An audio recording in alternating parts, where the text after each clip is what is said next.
So recently, I was going through my phone collection and noticed my first ever phone, the Galaxy S4. Well, it's not really my first phone. I got this off eBay, but it's almost identical spec-wise.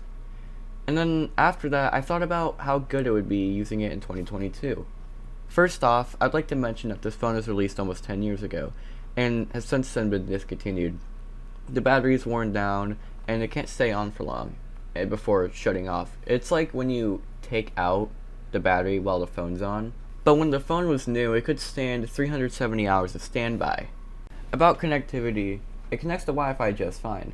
I believe this phone uses 4G LTE, which is still fine for AT&T and most US carriers, since they haven't shut down 4G yet. I'm not exactly sure, because the phone I bought is from Canada, and when I tried putting my SIM card in last year, it got locked and I had to call AT&T to unlock it for me.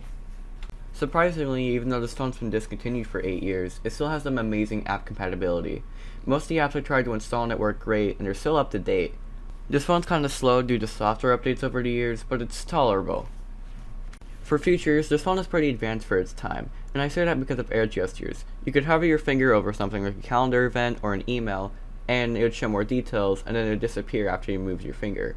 It also had Smart Pause, a feature that would track your eye movements, and it would pause a video if you look away from the screen.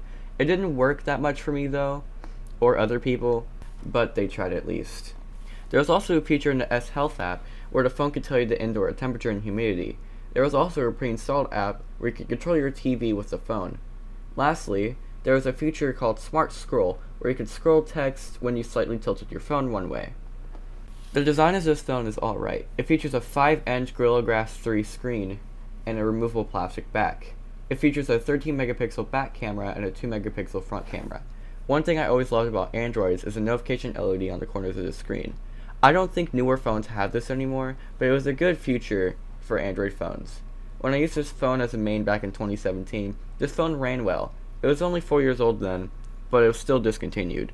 My final thoughts for this phone is that it's kind of obsolete, but I think it'd be okay for a kid's first phone.